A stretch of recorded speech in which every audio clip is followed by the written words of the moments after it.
Hello, everyone. Hello, welcome. Thank you for coming to the Legacy of Poetry Day at Hammer Theater on the patio.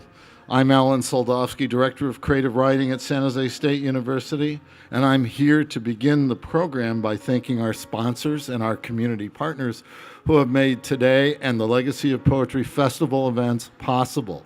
And remember, tonight we have a keynote speaker, Peter Balakian, author of Ozone Journal, which won the 2016 Pulitzer Prize for Poetry.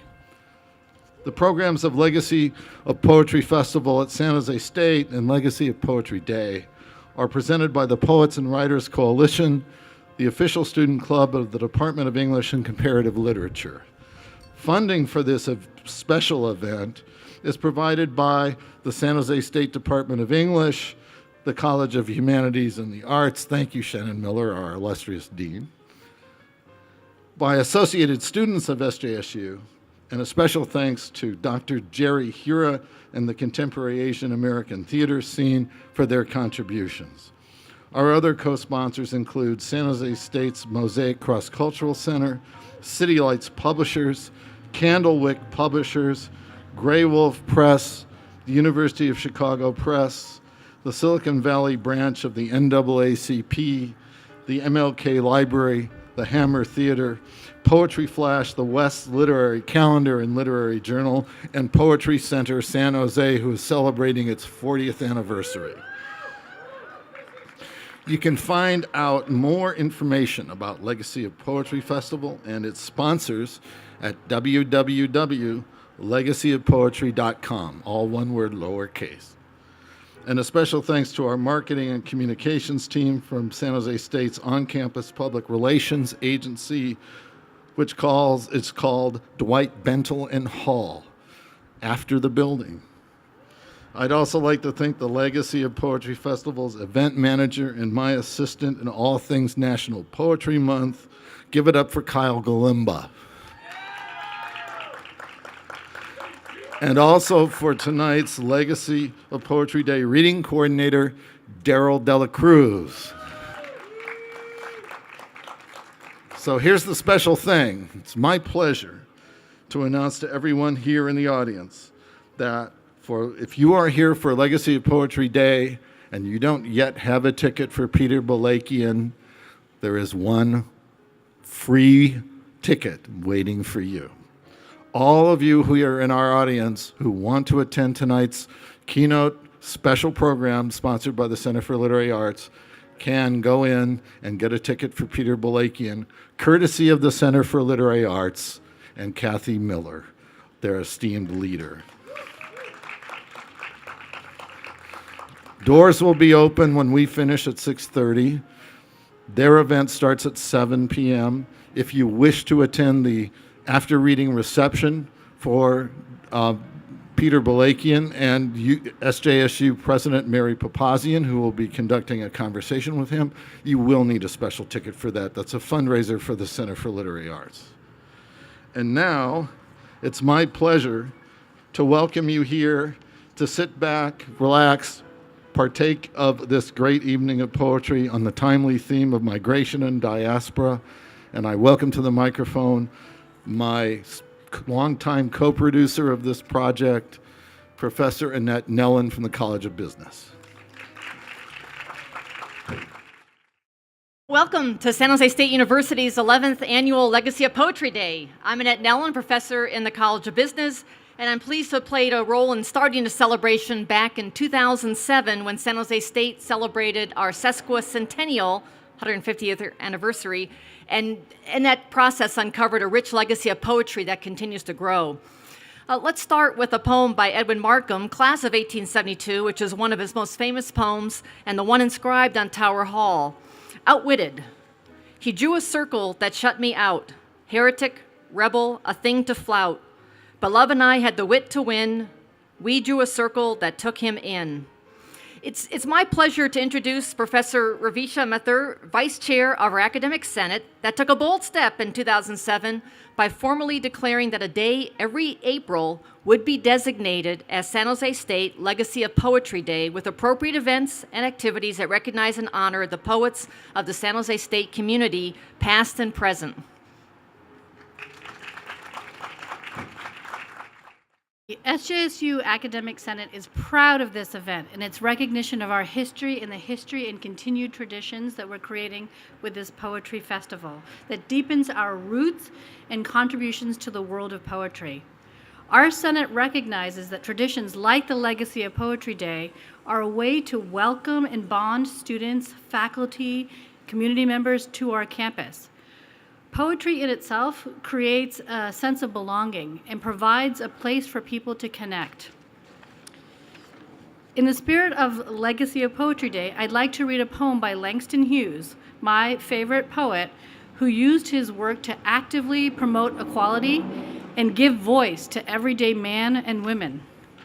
In this way, he provided connection and community, particularly to those who were disenfranchised, and through his work demonstrated the importance of dreams and aspirations. His poem, Dreams. Hold fast to dreams, for if dreams die, life is a broken winged bird that cannot fly. Hold fast to dreams, for when dreams go, life is a barren field frozen with snow. Thank you.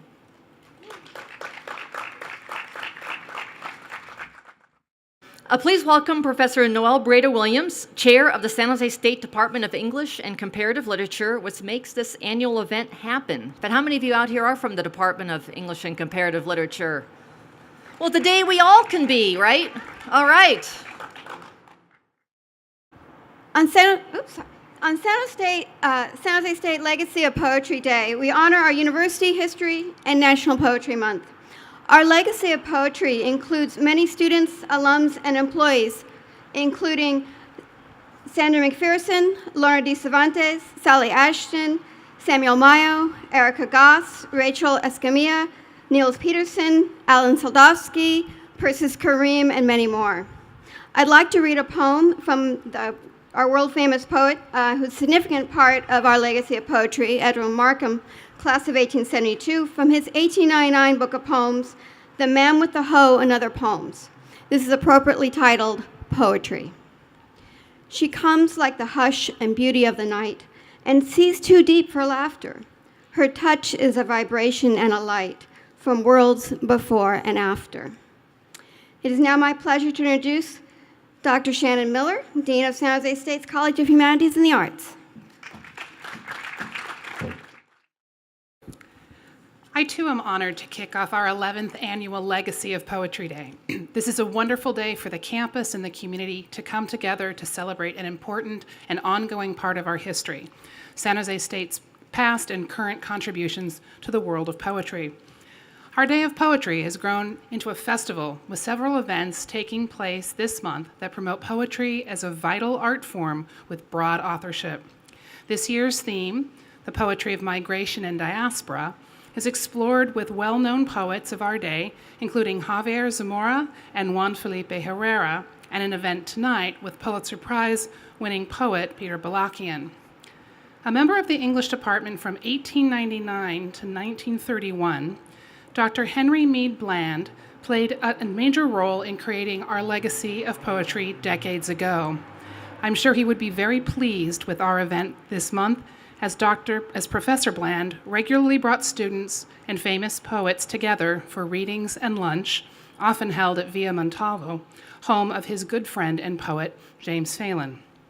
In honor of a major contributor to SJSU's Legacy of Poetry Day, I'd like to read a poem of Dr. Bland's from his book of poetry entitled A Song of Autumn.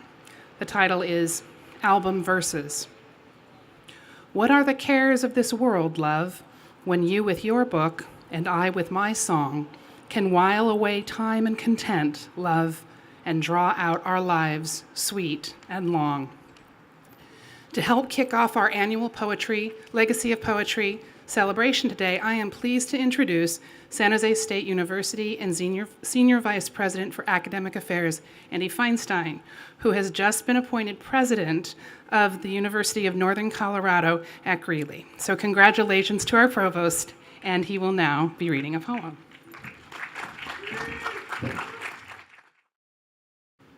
Well, thank you, Dean Miller. And I'm honored to participate in our annual Legacy of Poetry Day as we celebrate our university's literary past and present. Since 1867, San Jose State faculty and students have published an annual literary journal. It has been known by many names throughout the years. It was founded as the Acorn in 1867 and was renamed in 1925 as the Quill, and I think you have a copy of it, don't you, that I was looking at earlier. And then again in 1932 as El Portal. In its modern day incarnation, since 1948, it has been known as Read Magazine, and it is still published by students today. The constant through the years has been the high-quality writing featured in the journal's pages, including poems by students, alumni, faculty, and staff. And I'm pleased to share a well-known poem from alumnus Edwin Markham, who frequently contributed poems for students to publish in the early years of our literary legacy. The poem is entitled Victory in Defeat. Defeat may serve as well as victory, to shake the soul and let the glory out. When the great oak is straining in the wind, the boughs drink in new beauty, and the trunk sends down a deeper root on the windward side. Only the soul that knows the mighty grief can know the mighty rapture. Sorrows come to stretch our spaces in the heart for joy. Thank you. Thank you, Provost Feinstein. And let's give another round of support for our provost, who's been a good supporter of this event. We'll miss you. Congratulations.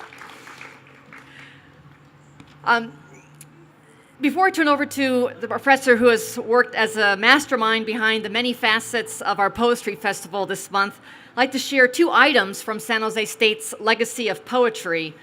First, the April 1929 edition of The Quill, published by the English Club of San Jose State Teachers College. And I got this on eBay. They've got all kinds of good stuff you can find from our legacy. This edition was labeled the Henry Mead Bland edition in recognition of him being named the second California Poet Laureate. This April 29 Quill magazine included this poem by Edwin Markham to honor Professor Bland. And this includes, just like Read Magazine, though back in the day, I think most of the contributions were from students. Today, Read Magazine is still published, but it started actually with Dr. Bland back in the 1920s. And is a poem from Edwin Markham, Sing, Minstrel, music mad, let the wild chords grow madder, make all the glad hearts sad, the sad hearts gladder. Sound yet a wilder strain that only a song can capture, like glad hearts taste the pain, sad hearts the rapture. And next, one of my favorite quatrains from alum and world-famous poet Edwin Markham is Preparedness. For all your days prepare, and meet them ever alike. When you are the anvil, bear. When you are the hammer, strike. And very appropriate for our location, too. Thank you. Please welcome the professor who is on a mission to make sure San Jose State Legacy of Poetry Day is still celebrated at our university's 250th anniversary and beyond, and gets more amazing every year. So please welcome the persevering, patient, and creative Professor Alan Soldowski back to the podium, poet and producer of today's Legacy of Poetry Day. And Alan, thank you for your diligence in moving this from what had been a 1-hour reading years ago to a whole month festivities of poetry. Thank you. I'm just here to, again, thank the Poets and Writers Coalition. A lot of them are in the back. They are our stalwart student creative writing club. They really are the spark behind this. And also the staff of Read Magazine and their leader, Professor Kathy Miller, who you'll see on stage tonight, for keeping the spirit and the flag of poetry flying high at San Jose State. Let's give them a round of applause. And now it's my great pleasure to introduce Santa Clara County Poet Laureate, the one and only Mighty Mike McGee. Holy smokes! Look at this. Knock, knock. Poetry. See, it's that kind of attitude that's going to make it so that it doesn't get anywhere. You know what I mean? Like, you can, poetry, us. That's who it is. That's who's at the door. All right? Here we go. I have been told that it can be dangerous to wake up someone while they're sleepwalking. I say it is far more disturbing to be awake, alone, and motionless. Sleep has always felt like an incredible waste of time to me. Distance is a challenge to be covered. And if forever is a far off town, and lady, if you live in said town and you want me to live in said town with you, and if a town can be founded on a population of 2, and the city center is really just our bed, then we can sleepwalk without moving and say without speaking all that needs to be said. And if what needs to be said is worth saying, then I'm laying it all on the line as we speak. Lady, I must keep moving towards you, especially when I'm weak. So I'll walk and sing, walk and eat, walk and chew gum at the same time. I will walk and sleep with my eyes open to the hope and dream that this distance between us, akin to the distance between thunder and lightning, will someday be a little less frightening. Once I can see you, once I can take you by the hands and say that no matter how you lay your arms, they make a doorway to the only home that can heal the holes in this heart and head. Lady, I've been waiting for you for so long that I've learned to sleep standing in this lifeline, and I'm fine, but I just can't stand sleeping, knowing that you stay awake, afraid to dream the dreams of me and the starring role of the sleeper hit of this summer. And this slumber will pass, and at long last I will return to you, to lay your head across my chest. Because I'll tell you, the best dreams I've ever had are the ones I have in store for us when we're both awake. Thank you. As the Germans like to say, thank you. My name is Mighty Mike McGee. I will be your MC for the next several poets. This is going to be great. I'm excited. I hope you are too. I know there's a little cheat. There's a little cheat binder here for the folks that I don't know. It's good that I know most of the folks that I'm about to introduce, but I do think that it's only fair to list off some of their accomplishments. I don't want to take too long because I know that we got a lot of people to introduce tonight, but the binder's right here. So I'm going to sneak over here real quick. Ooh, why does this sound better? That's not fair. Just kidding. Anyhow, so our first guest on the stage is the former Poet Laureate of Santa Clara County for 2012 to 2004, or 2011 to 2013. She's the editor-in-chief of DMQ Review, an online journal featuring poetry and art. She earned her BA in English with a creative writing major from San Jose State University, and her MFA in Poetry and Literature from the Bennington Writing Seminars. She is the recipient of an Artist Fellowship Poetry from Arts Council Silicon Valley and a fellowship from Montalvo Arts Center. She's the author of 3 books of poetry. The most recent is called Some Odd Afternoon. I have that book. It's awesome. So please give a warm round of applause to Sally Ashton, everyone. Nils Peterson, who was the first Santa Clara County Poet Laureate, a professor emeritus at San Jose State, and one of the founders of Poetry Center San Jose. He stands about 6'3". I don't look a bit like him, but he could not make the reading, and so I have been given the honor of reading in his most accomplished stead. The poem that I'm going to read from Nils Peterson, entitled The Way It Is, California, reflects the experience of Nils growing up as the children of immigrants. His parents both immigrated from Sweden. They met in an English as a second language class in New York, as many immigrants did way back then. And so in this poem, Nils draws on those deep memories. The Way It Is, California. Mid-December, the first paper narcissus blossoms beneath the pear tree, where one last leaf hangs so dark and strangely shaped, I go out to see if it is a lost bat. Soon, the green swelling oranges will hang like golden lamps in a green night, and soon hills, which in summer sleep tawny as lions, will wake and don grass-green coats. When I close my eyes, I am a boy playing in the snow. When I doze, I ride a horse-drawn sleigh, snuggled beneath a thick blanket behind the Swedish grandparents I never knew. Off to town to church on Christmas Eve, getting out of the house so the Yule tomte can put, if I've been good, not coal, but an orange in the toe of my stocking, hanging above the hearth. Thank you, Nils Peterson. All right, now I'm Sally Ashton, and I'm going to read you a poem, the title of which is called The Unbearable Ashtonness Being. The Unbearable Ashtonness Being. A lie. Completely invented. Find your family crest, companies, please take note. I wasn't born Sally Ashton, and before my husband, an Ashton had never sprung from his ancient Sicilian root. Ashton, a post-World War II invention, a dry salvation, a literary creation with only 2 British-sounding syllables. The foist adopted by the entire Italian-American clan. Around 20 wops, front to back, brother to sister, wives, children born and unborn, immigrant parents gracefully dead, when Salvatore switched to Alfred, Francesca to Francis, Giuseppe to Joe, etc. What was in the new name? A sweetness? A desirable angletone, dissolving into invisibility.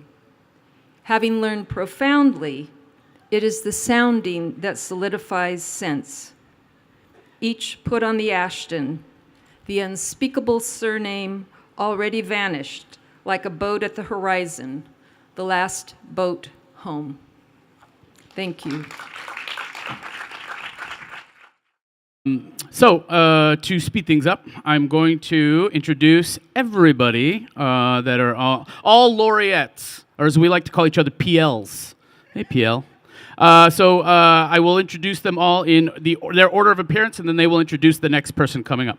So, our 2014 to 2016 Santa Clara PL is David Perez, followed by Arlene Biala, our 2016 to 2018 Poet Laureate, followed by San Mateo County's current Poet Laureate, Lisa Rosenberg, and the 4th Cupertino Poet Laureate, Ann Muto. Please welcome David Perez. The theme of today's reading, migration and diaspora, hits home for me because my grandfather migrated here from the Philippines and worked as a farmhand out near Bacon Island, near Stockton, California. But to really understand my grandfather and to understand this poem that I'm going to read about him, you have to understand David Carradine. Have we forgotten who David Carradine is, or do we still know? All right, so we know. So David Carradine, Kung Fu. My grandfather worked incessantly.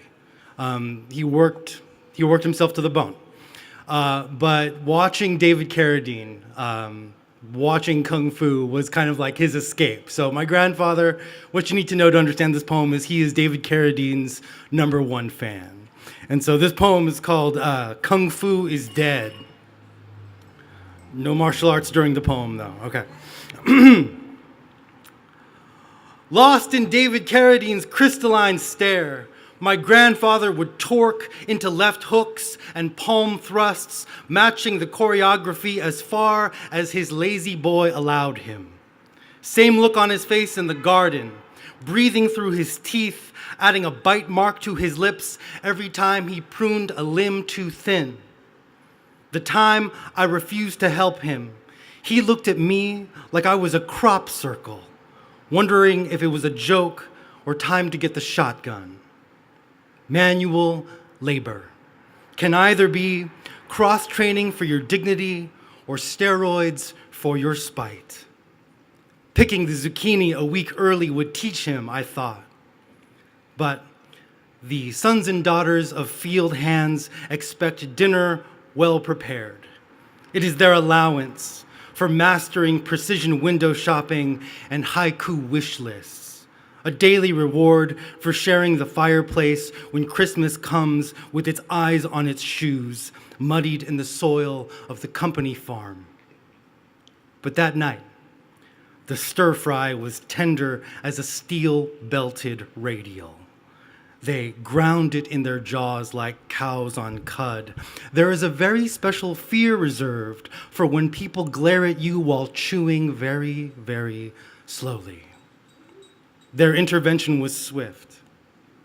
They made cutouts of my summer vacation in the shapes of all their unfinished tasks. I would learn to soften in the sun and to press myself thin against the hand-me-down anvils of labor. They planned, pitching their voices so I'd hear them from the TV room, listening to them. My grandfather tapped his cigarette, sighed like he'd heard it all before, and turned on kung fu. Carradine dug a toe in the dirt, drew back a fist, and panned a closing brigade. Knowing full well he would fall in a hailstorm if any of this were real, my grandfather and I leaned towards the TV screen, breathless, fearless, waiting for the blow. Thank you. And please keep it coming or keep those applause going for Arlene Biala. All right, one more hand for David Perez. Big ups to Alan, to Poets and Writers Club, San Jose State University, and everyone who has been working their ass off to make this happen, please. This poem is my response to last year's election, to anyone who makes it so impossibly difficult to people to be of this country, to immigrate here, to people who make it ridiculous and talk about papers and borders and walls. You don't need that.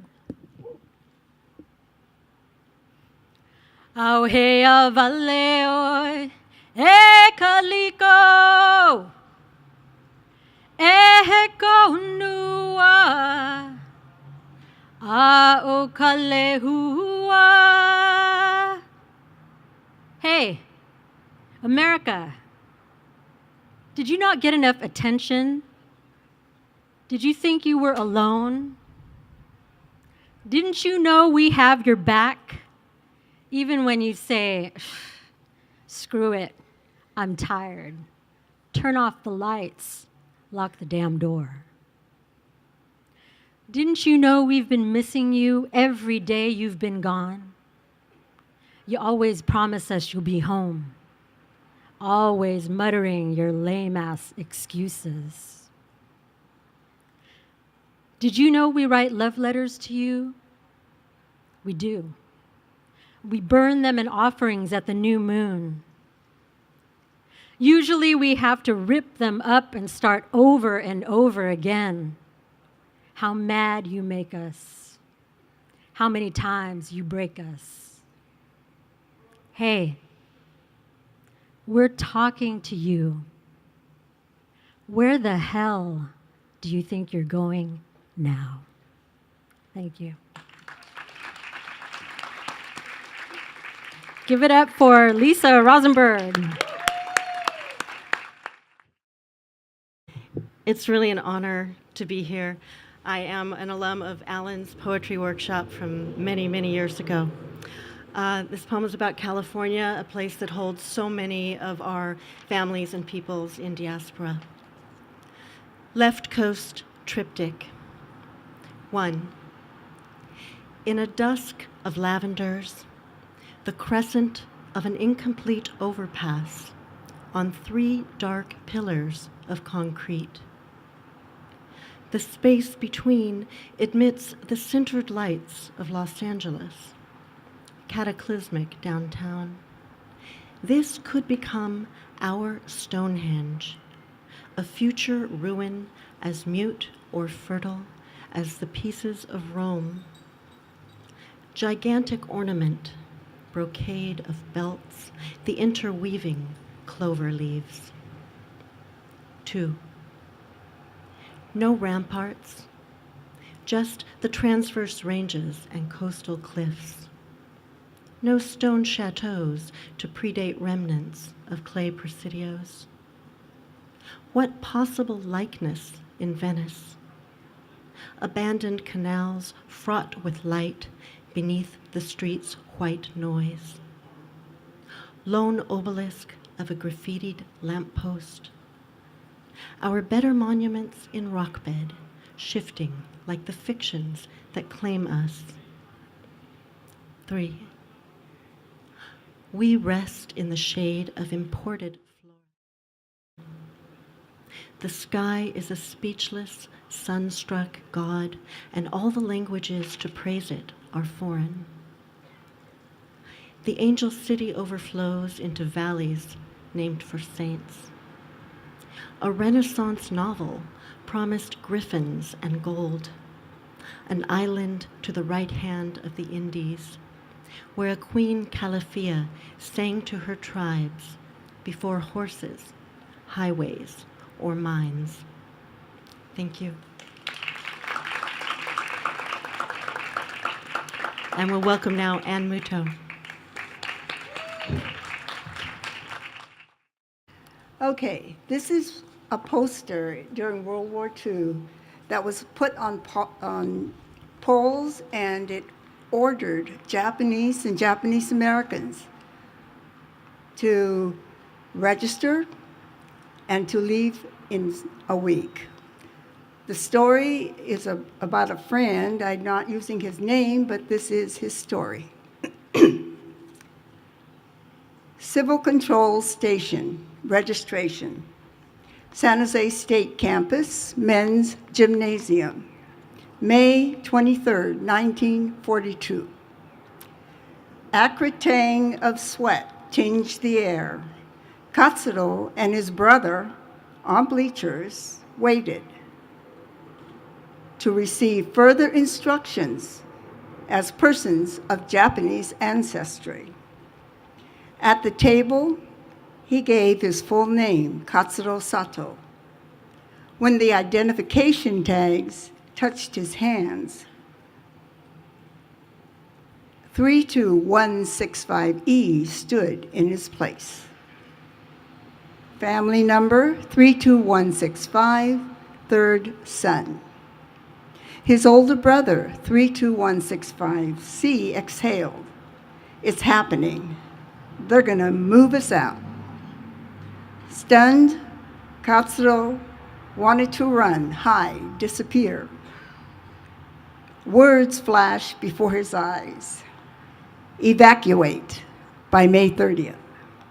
Bedding, clothing, essential personal effects, no pets, 2 suitcases. Report to trains at San Pedro Street. Voices pulsated through his head. We're citizens. 7 days? Who will feed Smokey? Not much room for baby sister's diapers. The butsudan won't fit either. Tomatoes already planted. Would Sumiko be on the same train? Posters on poles assassinated his aspirations. His life careened toward a desolate void. Stripped of his name, reality cascaded around him. 32165E. No union job, no farm, no home. Thank you. Thank you very much, Anne. Can we give another round of applause to all the poets laureate?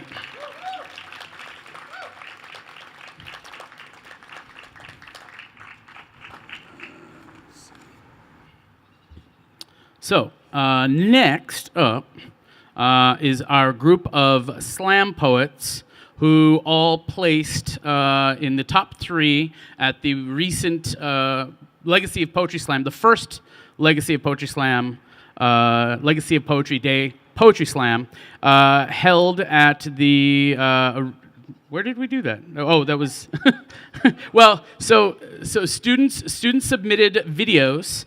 Students and the public submitted videos, and then from that we selected semifinalists, and then those semifinalists went on. We took 8 into the finals at the beautiful Student Union Theater on campus at San Jose State University, and so I have bios here for most of our finalists here, and so I will, in third place was Mila Lay. Mila learned how to write poetry in 3rd grade and was in love with it ever since. She's inspired by her love of music and her family. Mila writes poetry as her favorite way of storytelling. Please welcome Mila Lay, everyone.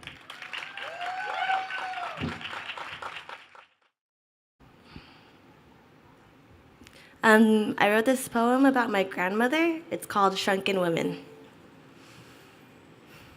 I fear old age like I fear the dark and the apocalypse. I fear old age because I hear that the women in my family shrink. I'm told stories of a mother from a place called Vietnam, from a place that feels like a guest bedroom, comfy but not mine. I hear she journeyed from this place as it became too scary to call it home, with 6 mouths to feed and without reassurance of security. I also hear she knows of magic, to turn nothing into something. She loved in hard work and became grateful for her stress. I fear old age, maybe because I'm afraid to grow up. As time passes by, her skin wraps tighter around her bones, perhaps for protection, perhaps in fear rooted in her memories. Though it is so irrational to be scared of the inevitable, her love lives deep within the ridges of her wrinkles. The more we shrink, the more we love. Thank you.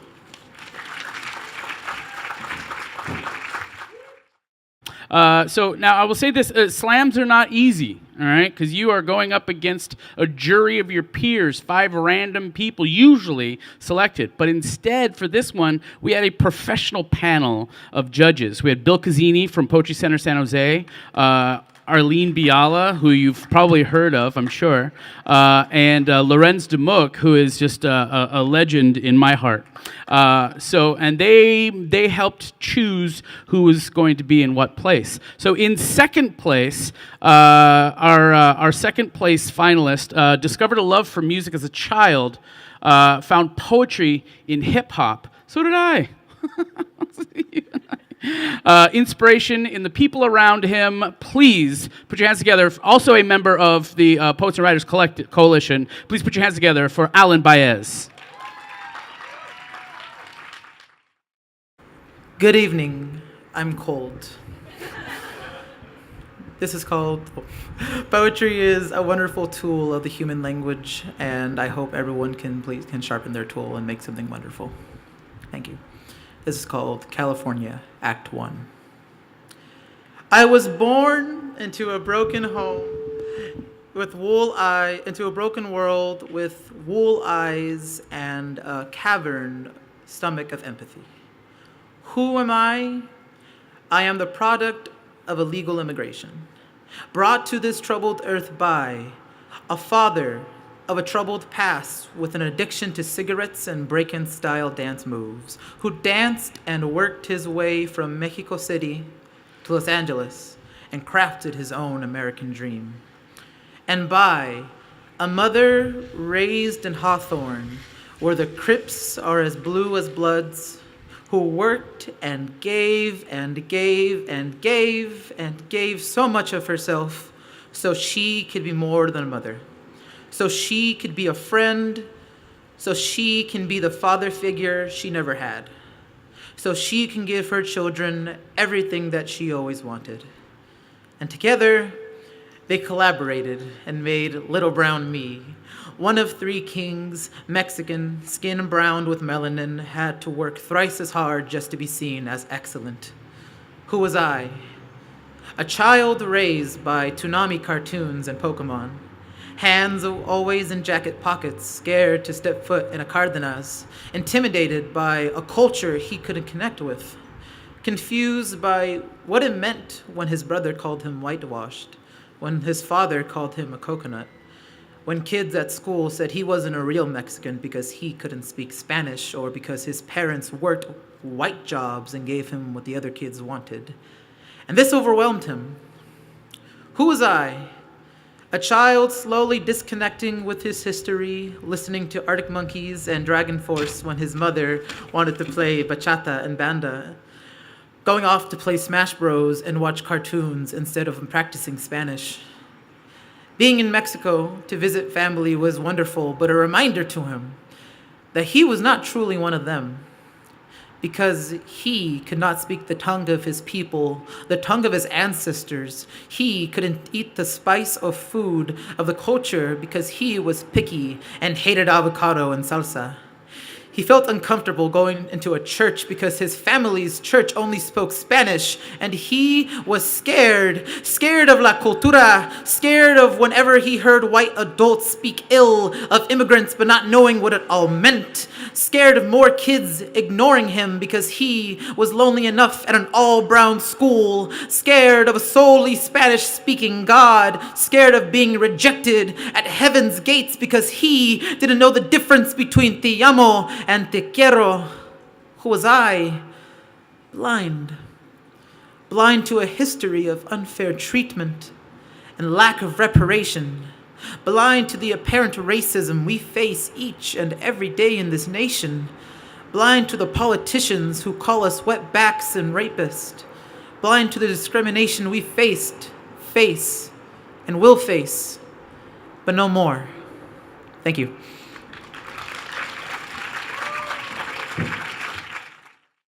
Alan Bias. I wouldn't be doing my job as the current poet laureate if I didn't say that this, as wonderful as this is every year, and as much as I look forward to this, I wouldn't be doing my job if I didn't let you know that you can also do poetry every Thursday. Just come talk to me. Live lit writers open mic at Cafe Frascati every single Thursday. Yes, every Thursday. Yeah. Except for next week, I might actually cancel it because we got the museum thing at the exact same time. We got the museum poetry invitational. So, and I'd much rather people came to that. So, anyhow, without any further ado, our next and final slammer was a first-time slammer. Had never actually slammed before in a poetry slam. She won the whole shebang. But all the points were really close, just so you guys know. Like, if you want to know more about slam, there's so much to learn about it. It's really cool. She is a San Francisco Bay Area native. She studied at San Francisco State University. Don't hold that against her. She's a mom, and she is a special needs educator. Please put your hands together for your champion, Rachel Prentice.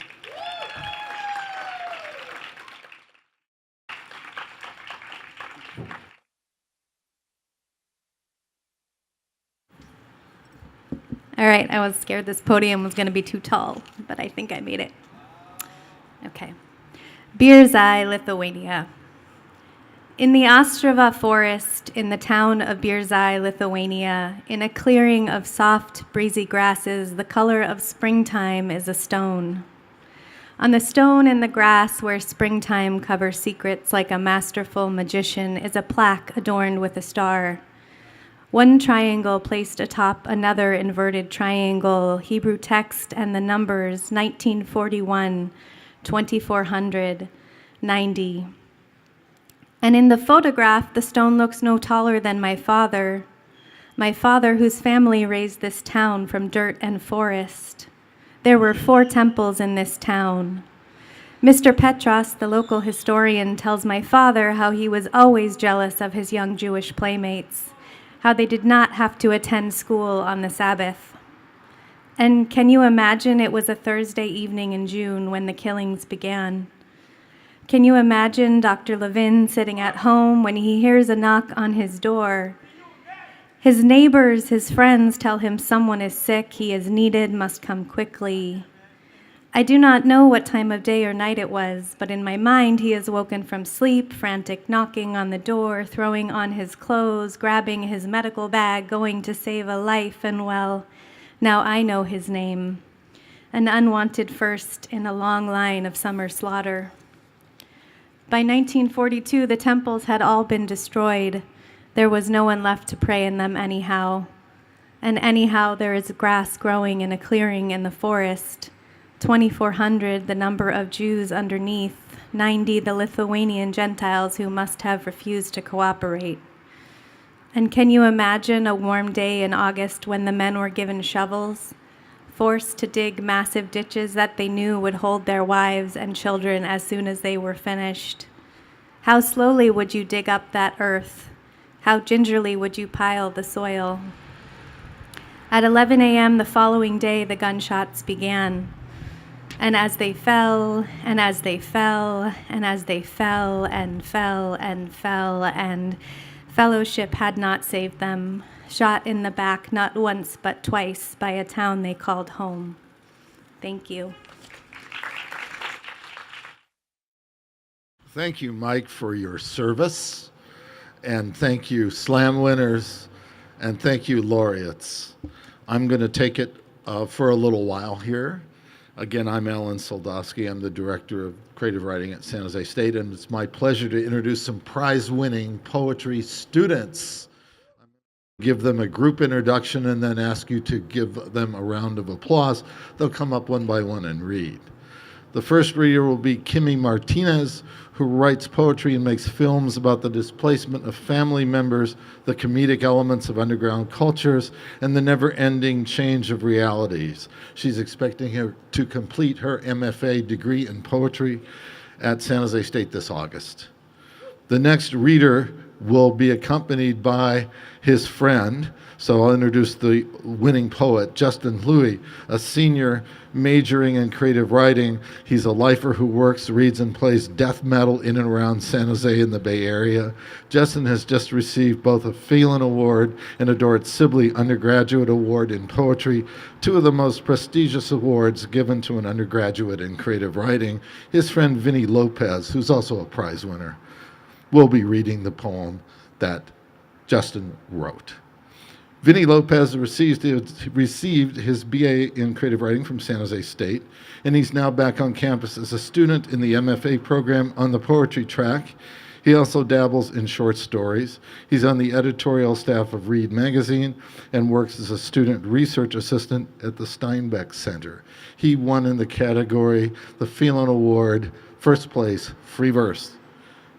He will be followed by Eric White, who received a BA in English from UC Berkeley and is now completing his MFA in poetry here at San Jose State. He's a visual artist and musician, as well as a poet who sometimes writes short stories.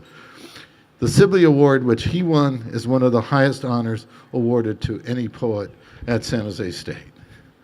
He will be followed by Brandon Liu, the president of the Poets and Writers Coalition at San Jose State. He writes poems and short stories as well as acts and sings. He's been admitted for next fall into San Jose State's MFA program in poetry. And the last student reader for this group is Gabriella Frank. She is San Jose State creative writing student, caffeine addict, and a published author. She began writing in 4th grade and completed her first chapter novel at age 9. She began publishing at the age of 16, and she's currently working on a children's book. And you all should know she'll be the president of the Poets and Writers Coalition in the next academic year. Let's welcome all these prize-winning poets.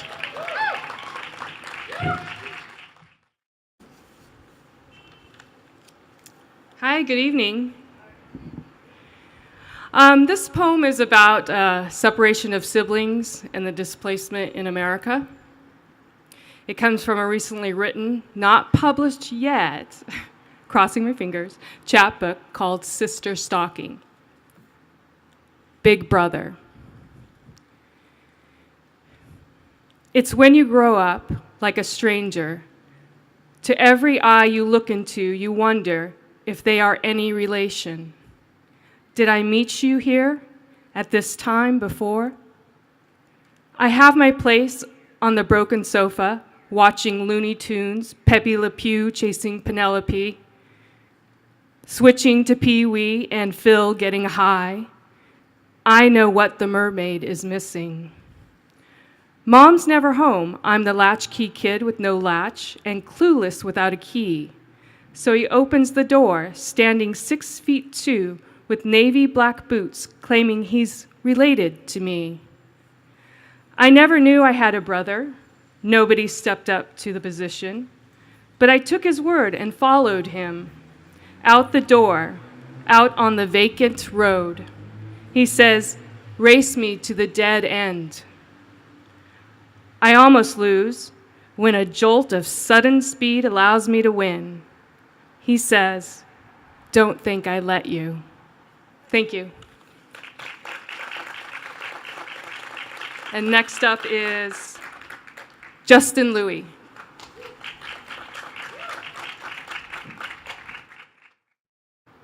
Hi, I'm Justin. That's Vinny Lopez, my friend.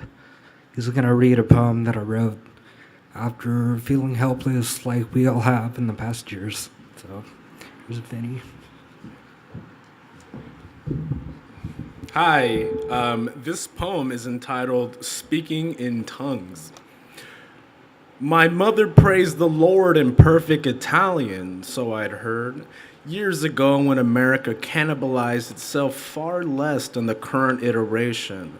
Now we are all subject to cold projections, itching to knock our brains loose and out of our heads without a moment's notice. This place was never mine to claim, so I let the devil free my wand Sundays in order to work and pave the ground with base dreams of thriving in dirt, heralding the lousy paycheck. I wonder if cities know what it is to fall asleep in a nightmare. I wonder how far up into black space God resides, sitting with his legions while contemplating a grand re-entrance. We'll look past the rags of cloud, past the dilapidated moon, waiting for a bruise in the sky to open, through which he'll aim his sights, pull the trigger, scattering us in terror and want. We should be so lucky to receive, as we lift our hands, close our eyes in reverence, and mutter to ourselves in a dead language, yes, Lord, we are down here, we are down here, please, we are down here. Justin Louis. Thank you. Followed by me. My name is Vinny Lopez, and as the product of diaspora, I think something that connects all of us, documented or otherwise, is a desire to have fun. So this is entitled Loud Valley Nights. It started with a crisp snap crack, then the cool beat of a chopper. Ended with old school nuclear panic, switchblade samba on the number 9 bus, Chernobyl whispers stuck in the bars of a dope slinging street crier. It started with midnight slug panic, with literate German shepherds. Ended with good old Latin jazz, Boricua beat, ESL salsa mixers, hip on hip pivot turns, hand on ass, tributaries of sweat. It started with some cheap blow, the color of mania, the smell of youthful alcoholism, apricot rage, mango melancholy. It ended with Visigoth love, with far too angry sofa sex, with Montezuma and lime, the color of mutually assured destruction. It begins with cicada buzz of a sonic clock radio, a whisper in your ear, a touch, the smell of beer. She's hungry. I got nothing to eat but queso duro and cans of sliced pineapple. No, thank you. Next is Eric White.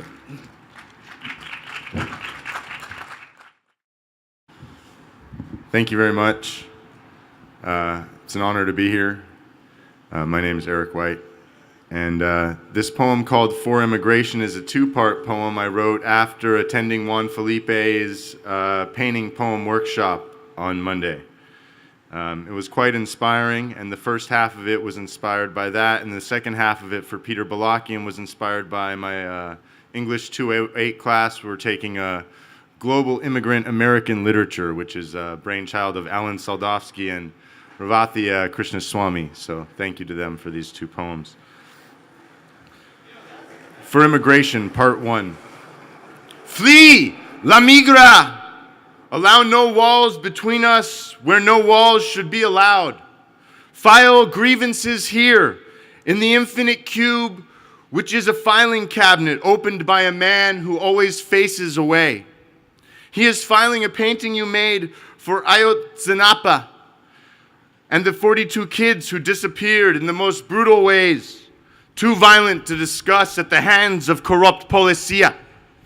What I see now, it is a liberation bus for their souls, traveling the mountain road beneath the blackened sun, scorching the mountain sand hot and white, before they made it around the bend in a green sky where dark dragons rend the words for those who have no graves and lost their friends. Part 2. For Peter Balakian. Can you build a bridge to horror without the bridge burning down as you were trying to discuss how we got here in the first place? Any survivor will tell you, you don't want to build a bridge there. Just leave the past dead where it lies. Because if you want justice, they will bury you next. In the shadow pits where your ancestors' bones still hide. But it's a new age, you might protest. There are paths I could walk that might alleviate the pain of what it is to cross that bridge. But you can't take away what is on the other side, buried in the night. You cross at your own risk. When you cross into the dark, seething memories of the past that will change you when you see the pain you can never forget. Then you too will know what it is like to imagine your homeland when you open your front door next time. Thank you. And next up, give it up for Brandon Liu.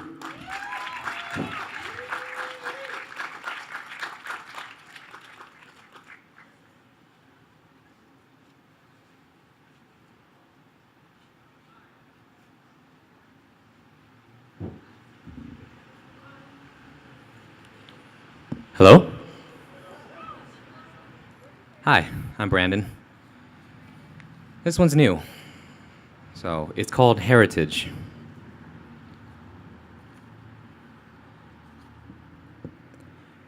I fear I shall never walk away from the fact that I am Vietnamese, yet I should feel proud of this heritage of mine. I love the food and the family, the feeling of my tongue sliding over the words of my mother's home country. I find the link between generations in the small talk I make at the dinner table and the brief exchanges I make with my people on the streets of San Jose and the small shops and market stalls they own selling our fruit and our native cuisine. I learned to sing in Vietnamese, to listen to old folk songs, singing of a war-torn history, broken families, and lost lovers.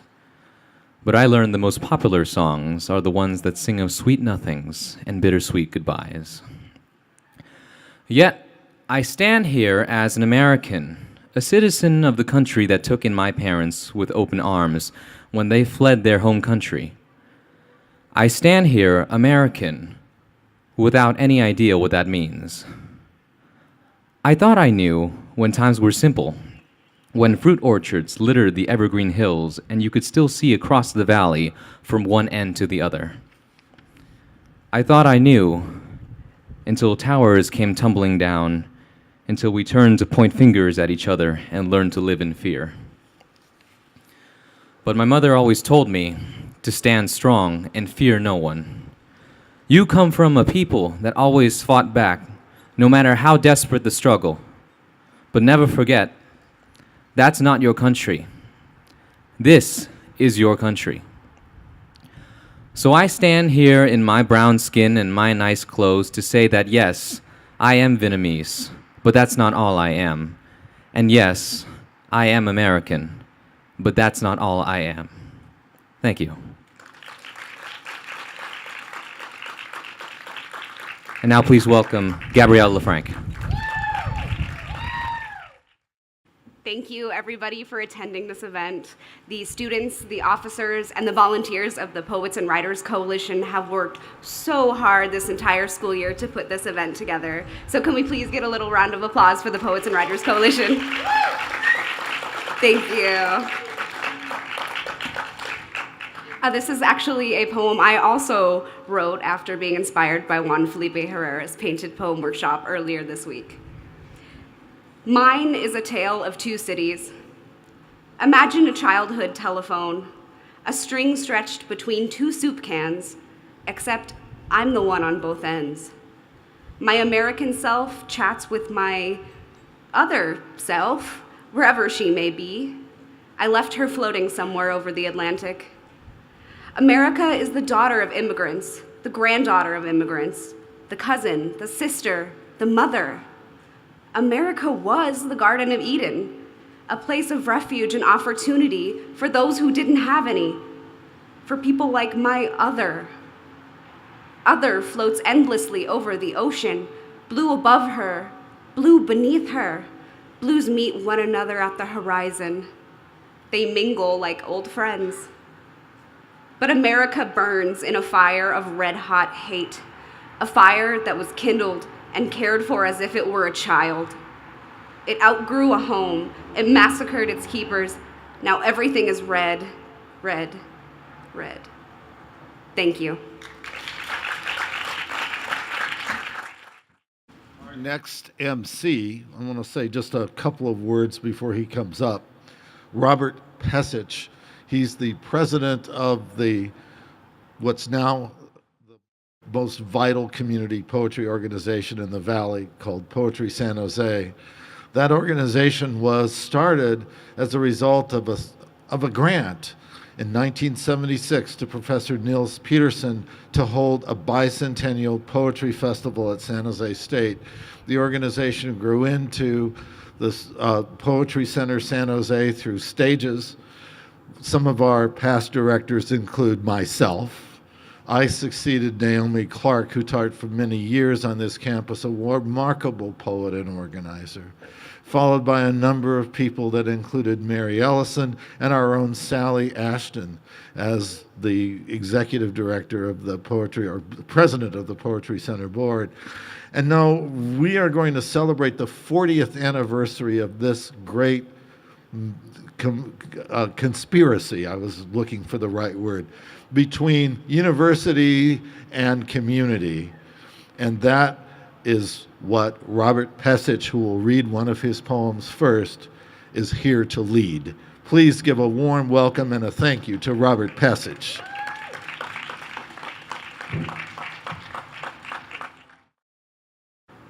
Thank you all for coming. Whoa, it works big time. All right. And thank you for that great introduction to Poetry Center San Jose. Used to be San Jose Center for Poetry and Literature. And thank you to San Jose State for its support early on. And today, it used to be on the campus here. And then the house was moved on a big truck to History Park, San Jose down there. Also want to thank Nils Peterson as well, because he was co-founder, along with Naomi Clark and Conrad Rushing, retired Superior Court judge, and all of you who support the center. I'm going to do a series of introductions here. First, myself, President of Poetry Center San Jose, then I'll be followed by Venus Jones, who earned her MFA in English and creative writing from Mills College with honors. She teaches from page to stage workshops at Montalvo Arts Center. As the author of She Rose, her mission is to help you run towards your dreams and rise to your fullest potential, just visit venusjones.com. And then we will have Bill Cazzini, who is a graduate English degree from San Jose State University here, 1991. The Ajax Poetry Series that he founded ran from 1992 until 95, and he brought together poets from around the Bay Area, raised money for Poetry Flash, and co-produced with San Jose State University. And he has 2 years experience here managing festivals, and he is the editor-in-chief of Séjour magazine. And then we also have Gary Singh. Now, he earned his MFA, his MA in Interdisciplinary Studies, and a BA in Music from San Jose State here. Gary is now an award-winning travel journalist who publishes poetry, paints, and exhibits photographs. He's published nearly 1,000 works, including travel more than 1,000, come on, way more. Art and music criticism, profiles, business journalism, lifestyle articles, and more. For 12 straight years, he's penned a weekly newspaper column for the Metro, San Jose's alt-weekly newspaper, Steinbeck Fellow at San Jose State here from 2016 to 2017, and welcoming him to the stage momentarily.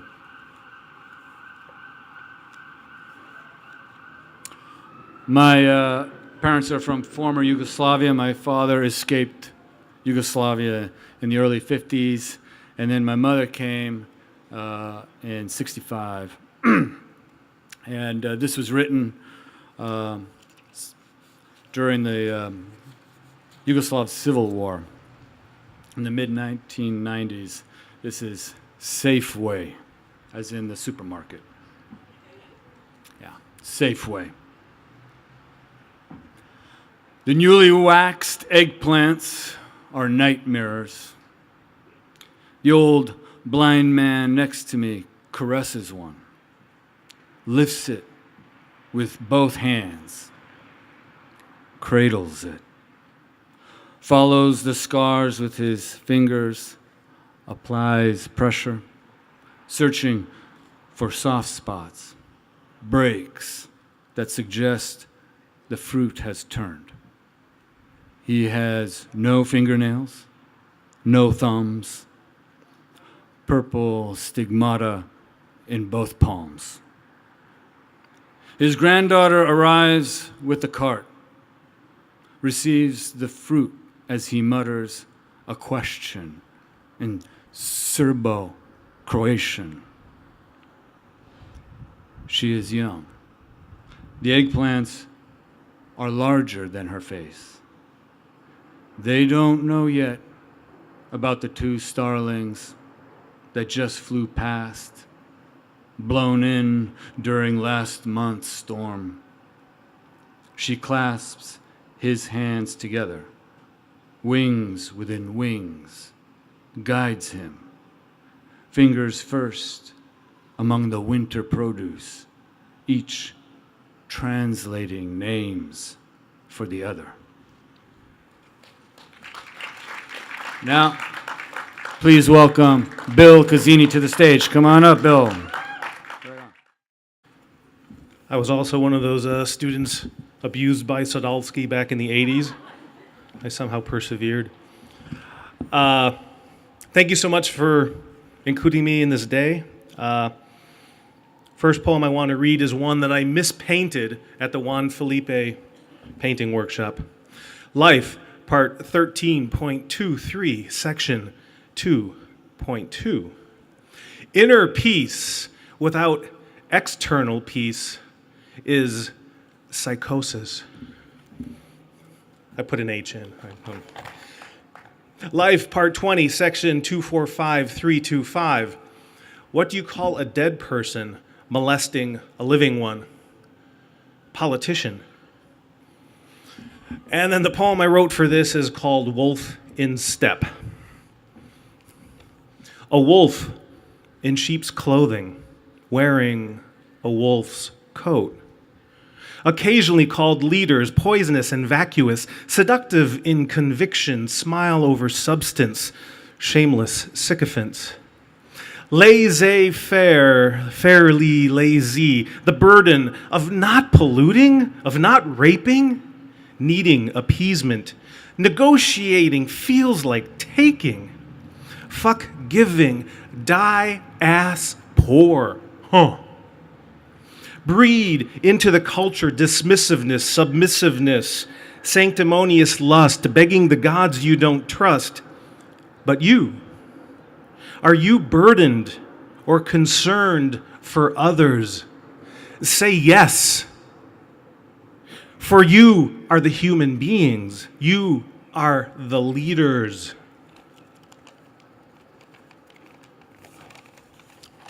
Ignore old metaphors of lion and lamb, wolf and swine. Just lies. We are all predators. Eyes forward, minds forward, with choice regarding prey and prey. They fear us, destroy us, divide us, concerned our thoughts will poison their control. They seduce us to squander the pillage for profit, defy our truth, to bleed dry our devotion to peace, deny it exists as if every relationship is a war crime being committed. But like the school bully, that pestilence is rare among human interactions. Tyranny not as common as community. The boycott of the war machine and abusive prophets, just a simple agreement away. The common trust, though diverse with gender, racial, religious, political, and financial factions that the selfists project like monstrous walls between us, those are weak. For no wolf can blow down a hay bale or force the innocent from a home without our consent. We are proof right now through listening. Just one step to walk out of the shade cast upon us by greed, by lies, by selfishness, by conniving, by backstabbing, by fear, by ignorance. Hello, humanity.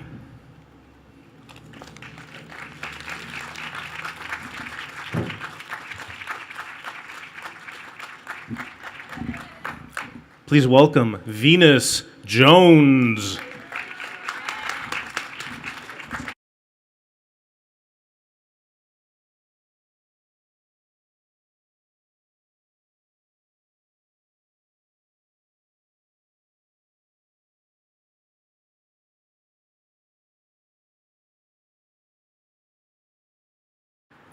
I just can't give up now.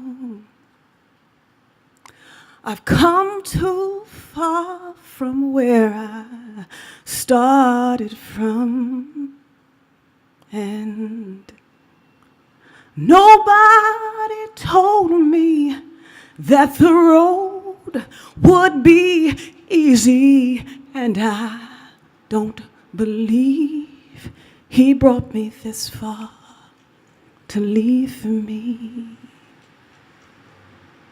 I was born to run.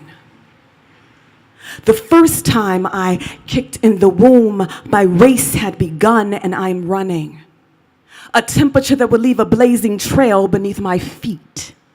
And even if the rivers in my eyes turn cold, I have a promise to keep. I was told to run.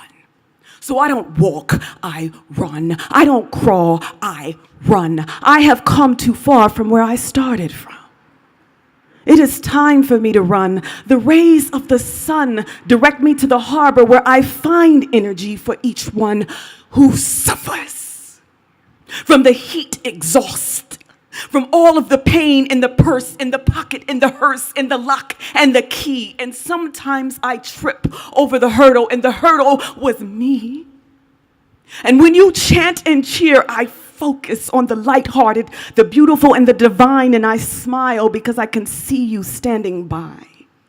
I can see you coaching and counting the seconds in the palm of your hand, and as your thumb goes up and down, you will continue to stand, and I will run across country, and you will track my steps. I will lean into the wind and pace myself because it is a long stretch and I'm thirsty for my last 100 meters, and I will drink the air that I breathe.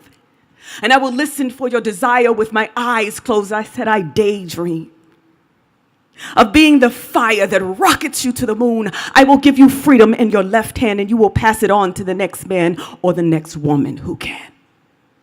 See the gates of heaven open. Hear the voice loud and clear. Well done. I need you to help me. I need you to help me. I said, I need you to help me maintain the pathway for every lost daughter, for every lost son. Pick up this message. Please deliver this message and run. Run. Run.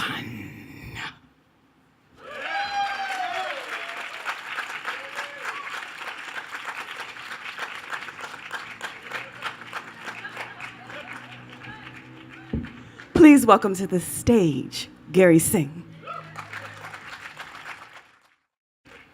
Thank you for including me in the conspiracy. Always happy to be part of a conspiracy in this neighborhood. This poem is called "The Absurdist Son of an Immigrant Tries to Grapple with His Google News Feed." It's really, really short. Google News tells me academics in India are robbing literature of any personal touch. Poor literature breeds poor syllabus breeds poor literature, a vicious cycle while banner ads of Clark's walking shoes keep stomping across my laptop. Page down leads to Baltimore cops reading Plato and James Baldwin. Then, no bombs, no guns, just 90 minutes of football. As Google knocks, I learn that cinnamon may help attack fat and obesity. Scrolling up to schizophrenia, the subhead says, "Angry avatars help people stop hearing voices by shouting at them." Meanwhile, Ohio State rallies past Michigan, Pakistani authorities order a media blackout, and Easter eggs lay hidden in the new Senate tax bill. Are millennials narcissistic? The evidence is not so simple, says Google News. Silicon Valley, Black Friday, Donald Trump, and the FCC. Badgers football, tobacco companies, and the Pope in South Asia. I can still hear Google knocking. What to click?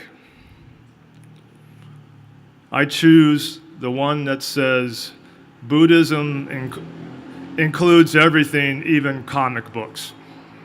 Thank you.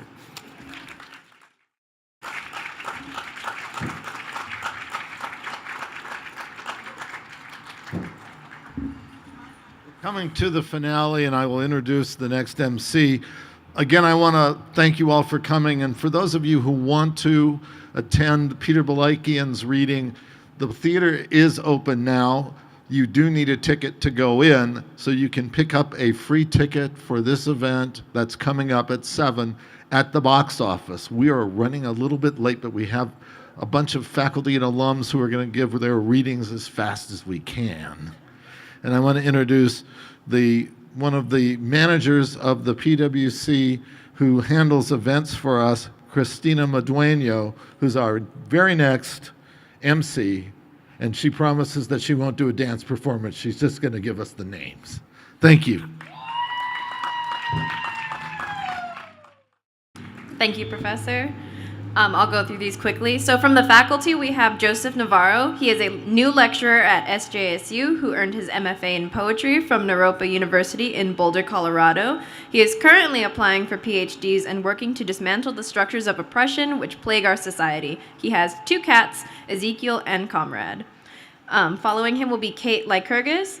Her poetry appears or is forthcoming in American Poetry Review, Tin House, Third Coast, and elsewhere. A 2014 Ruth Lilly Fellowship finalist, she has also received scholarships from the Breadloaf and Sewanee Writers Conferences and was recently named one of Narrative's 30 Below 30 featured writers. Kate edits interviews for 32 poems and teaches professional writing at SJSU. Following will be Tommy Mouton. He has spent the last 3 years at San Jose State as a creative writing fellow and a lecturer. In academic year 2013 to 2014, he was awarded a John Steinbeck Fellowship by the Martha Heasley Cox Center for Steinbeck Studies. His poetry and fiction appear in Read.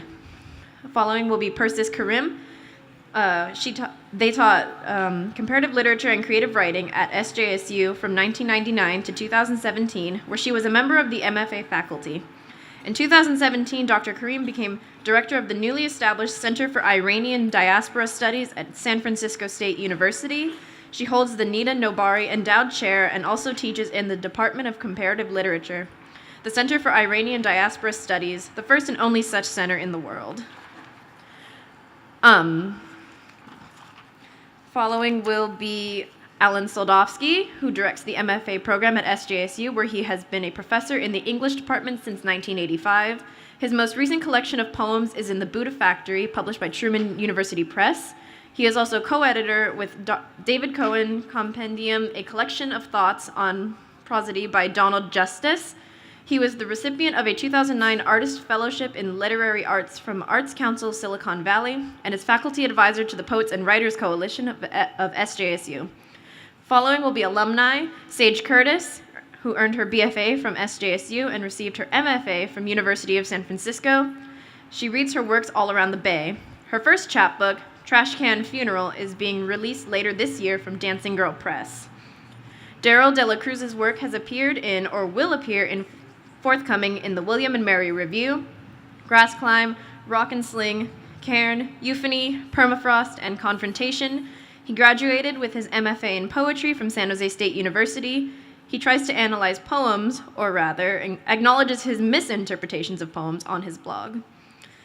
Laura Goulart is an alumni of San Jose State University's MFA program. Her debut book, Kissing the Bee, was published by the Bitter Oleander Press in January 2018.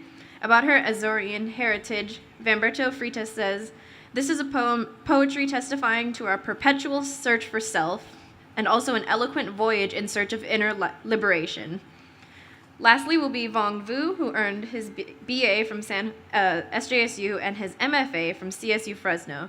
He is a writer, editor, and publisher of poetry. He is a founder of Terrain Poetry Press and editor of Perfume River Poetry Review. His work has been published in prominent literary journals such as Atlanta Review, Poet Lore, and others. He is a frequent reader at poetry events in the South Bay. He works in the graduation and admissions program evaluation at SJSU. First, let's welcome up Joseph Navarro.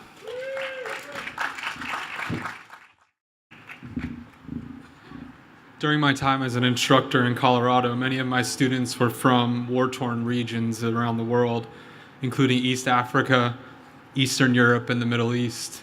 This is for their work and the love of this country. The refugee from Palestine is the refugee in Detroit, is the refugee from Syria, is the refugee in Rio, is the refugee human.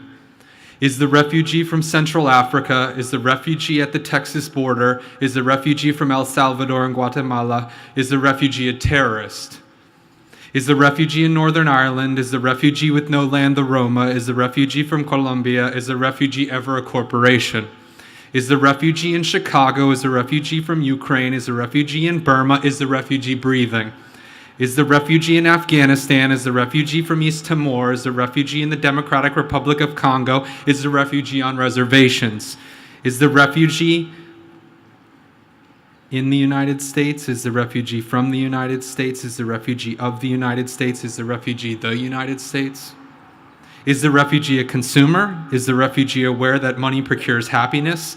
Is the refugee able to work for less than a living wage? Is the refugee being heard? Is the refugee being seen? Is the refugee in the barrio, in the ghetto of the holler, from the favela in the Frenchtown, from the hood in the gutter, by the sticks of the great unwashed slum, mythical people?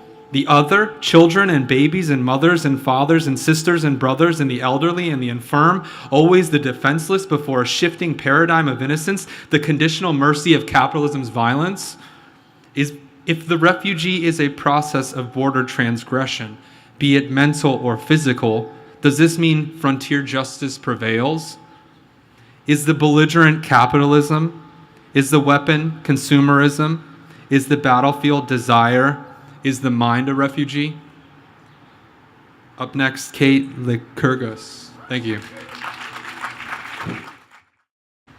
Thank you for staying. I've lived in a number of places and scattered all over, but it wasn't until I moved back home to take care of my father did I realize how rare it is to move home here, to be born and from here, which wasn't the case for my father or most people's. He came west. And more I realize that no matter where we're from, wherever we are as a consequence of some sort of violence, one that drove us or one that we've benefited from. And so this poem comes out of that reality and out of that beholdenness. It's called Backfire. Because his chin has fallen forward onto his old glory shirt, its faded flag now stained with drool. And since no librettoed anthem notes spangling the den will stir him or roll irises forward, I will go for anything that sparks him back into this room. Another documentary, extra innings of American League, a boxed and cold hostess hand pie he prefers to homemade cherry. Daddy wants thick corn syrup goo, 2 quarters down at the mini mart. I don't get him started on how they cost 10 times as much as when he'd bike up to the station, inhale one with mowing money before turning the rest over to his own immigrant father. I know it will taste even better if I do it myself. Can almost hear the coins slotting through the gear shaft as I idle, offer a pound of organic butter, sack of in-season bings. The lengths one goes to keep wholesome. Still red-blue veins, plaque white. He gave me his AB positive, also the bike I used to ride to Olson's orchards through sweet and sour pork-filled air, mimosas lining the widening streets, office glass glare that shut my eyes in the final triangle of trees, where no silicon could program a tongue to shoot cherry pits through teeth. I spent untold hours of light this way till my mouth was a red delicious. And now live beholden to so many fruits. The apple that brought my daddy west, its rainbow logo that gave me a bay window seat, and clarinet reeds enough to break one every day of the week. Not unlike the Mystery House, where centuries ago the Winchester widow built a new room to sleep each night. For every ghost felled by every rifle, I am beholden to shots fired across the plains and up and down our interstates. Tonight, cherry bombs rain on the city in soft plosive slide. The marinade bubbles burns to the grill so the whole yard wafts, struck match, suffused. I breathe beholden to dynamite in all its forms, and never was nice. Spat tart pits past the redwood fence, clean as a mouth could manage. Swore I did not do it. Unlike Washington, who admitted it was his hatchet stroke, I will lie before I'll owe my allegiance to myth. Ulster and Glen Eyre and Utah Gold all need cross-pollination and the judicious axe. I am beholden to pruning shears that gave me all the sun. I'm done with the thought that you can do whatever your limbs allow. A father cannot walk. Apples are built far beyond the U.S. We need a bigger us to encompass neodymium, hafnium. Half the problem is kickback knocks somebody's out. No one ever claims to see signs before a shot.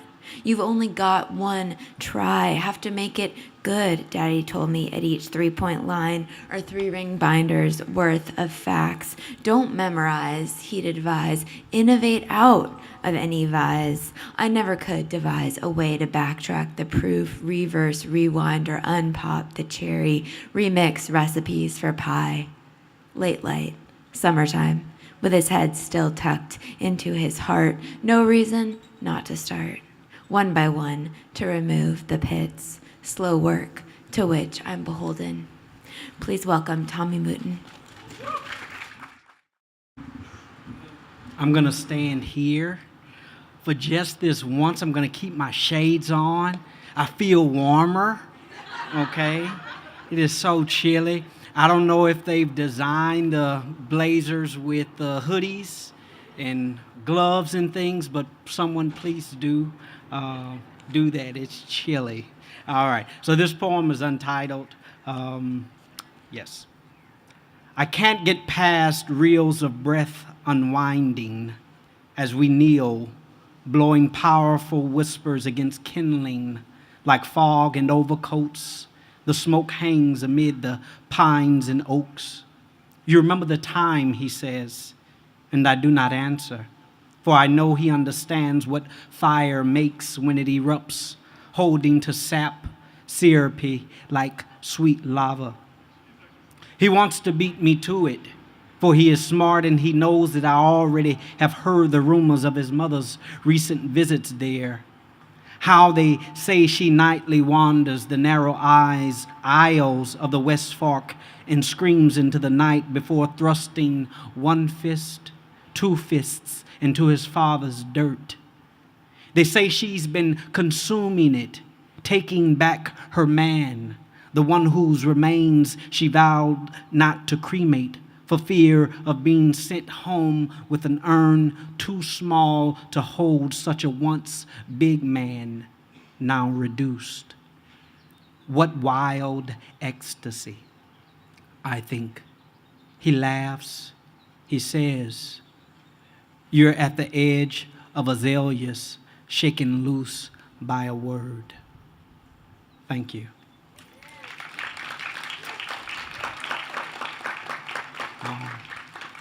Persis Karim.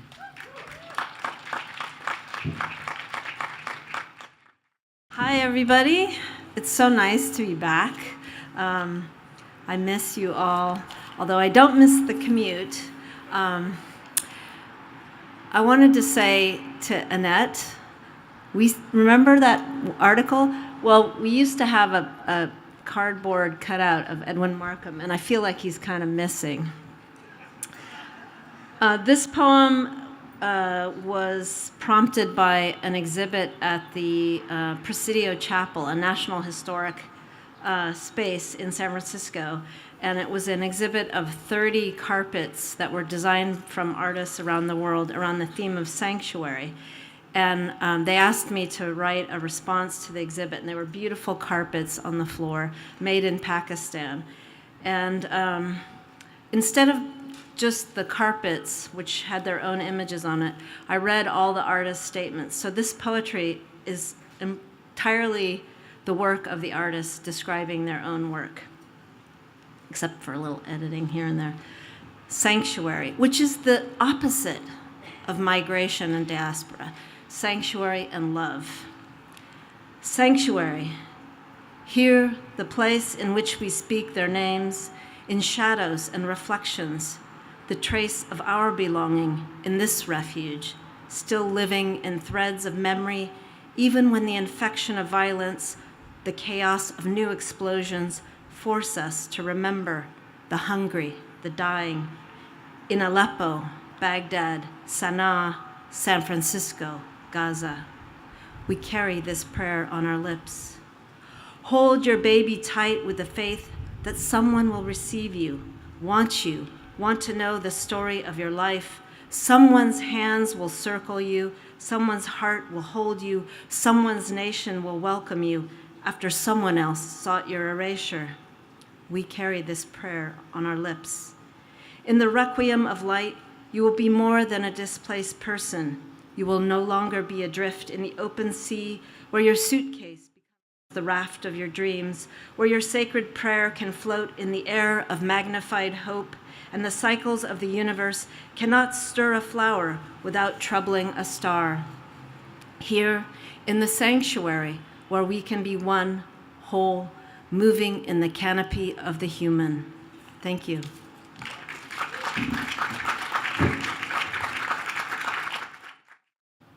My turn.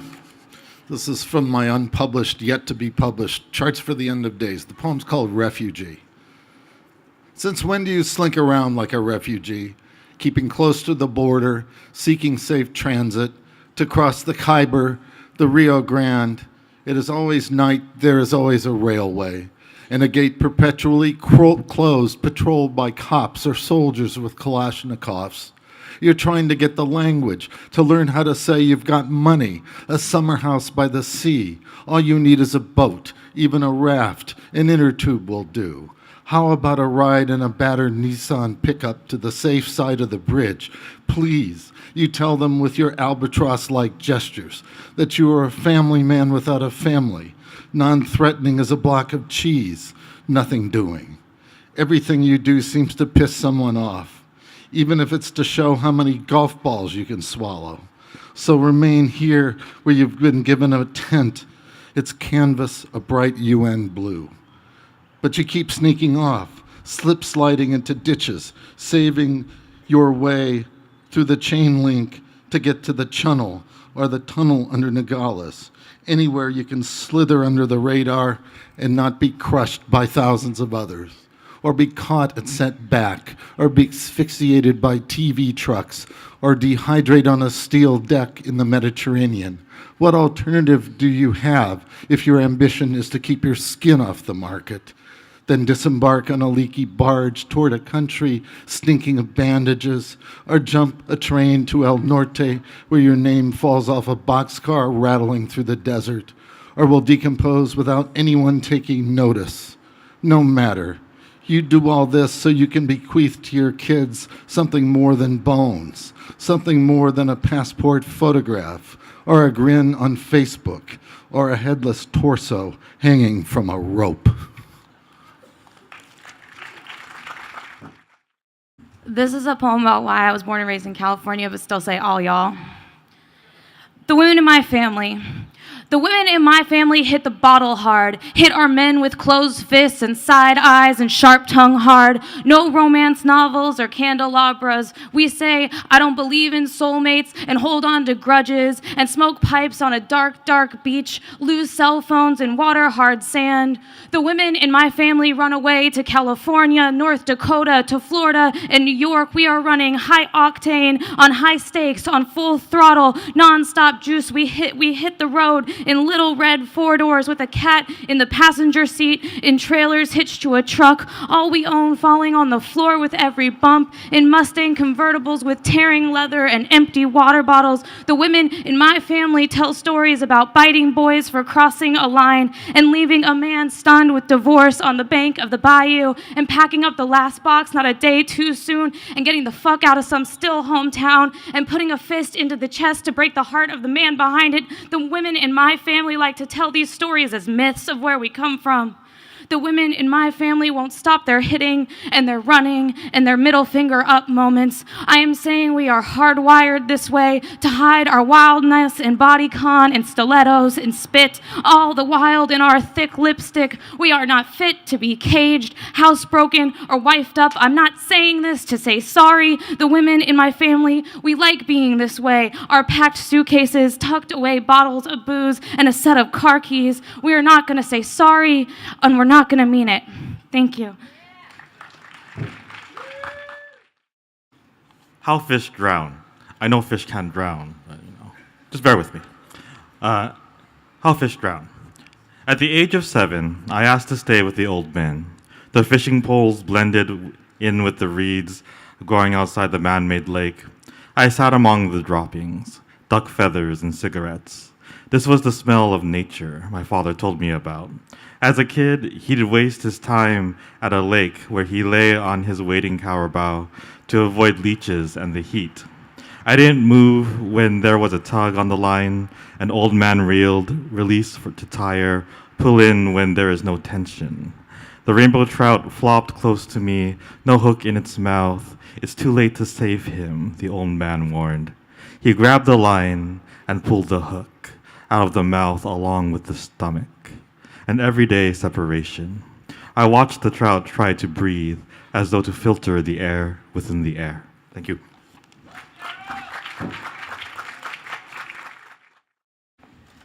San Jose, you have great poetry. Flores Island, the place at the beginning. A wail rises up in her mind, turning her thoughts gray. In port, the ferry of return, she searches for her grandfather to discover the shape of his immigration and finds the planks gone, rotted. At the mercy of rough water and high winds, he rode, sinews pulling his dory, pulling his bones to breaking. She scans the distance, says his name out loud, Antonio Henriquez, waits to hear a voice, see a face. She searches for all the prisoners of thick mists, others who look like her, whose foreign tongues speak music to her soul. Beyond the wake of a rogue wave, currents and tides ride on the back of a gray whale. She sees through the vapor boats whose nets gather the sky and let go. Fog falls, bearing dazed souls back to their home place. She falls with them. We can't run past this hour, so I want to thank everybody for coming tonight's reading. This is not the end of the evening. This is only the intermission. You can line up at the box office and receive a ticket to attend the reading in the Hammer Theater with the Pulitzer Prize-winning poet Peter Balakian. That starts at 7. Thank you again for spending a chilly afternoon listening to poetry at San Jose State's Hammer Theater.